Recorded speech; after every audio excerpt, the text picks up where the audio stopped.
अस्सलाम वालेकुम। आज हमने सीखना है चार हरफी अल्फाज को हमने जोड़कर कैसे हम जोड़ के साथ पढ़ सकते हैं। ठीक है, तो मैं इधर कुछ लिखता हूँ। पहला मैं इधर लफ्ज़ लिख लेता हूँ लड़का। ठीक है, आपने ये करना है, इसमें एक रूल है। ठीक है, पहले जो दो हर्फ हैं उनको हम साथ में मिला के पढ़ते हैं और अगले दो हर्फ को साथ मिला के पढ़ते हैं। तकरीबन 80% आपका जो ये चार हरफी अल्फाज होते हैं उसको पढ़ने का पैटर्न यही होता है कि पहले दो हर्फ को आप मिला के पढ़ते हैं, अगले दो हर्फ को मिला के पढ़ते हैं, तो आसानी से आप जोड़ कर लेंगे। ठीक है, देखें, लाम रे लड़ काफ अलिफ का, लड़का। पहले दो को आपने मिला के पढ़ा, फिर अगले दो को मिला के पढ़ा। इसी तरीके से मैं कुछ और अल्फाज लिखता हूँ। देखें,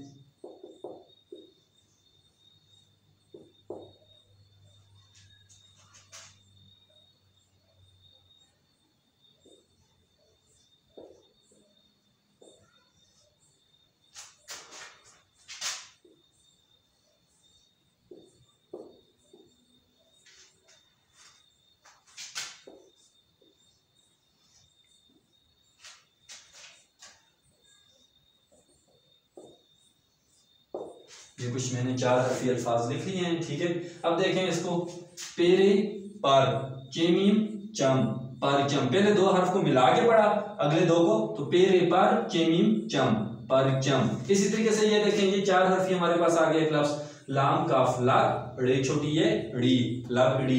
इसी तरीके से ये देखें, तेखता तेहता तख्ता। तो पहले दो को मिला के पढ़ा, अगले दो को मिला के पढ़ा। इसी तरीके से ये देखें, चार हरफ हमारे पास आ रहा है। दाल रे दार ये अलिफ या दर या, पे अलिफ पा नून छोटी है नी पानी। ठीक है, तो इस रूल को अपनाते हुए आप आसानी से अपने बच्चों को चार हरफी अल्फाज को जोड़ के साथ पढ़ने का तरीका सिखा सकते हैं। अगर आपको हमारी ये वीडियो पसंद आई है तो हमारी वीडियो को आप लाइक करें, हमारे पेज को लाइक करें, इस वीडियो को शेयर करें और हमारे YouTube चैनल को भी सब्सक्राइब करें।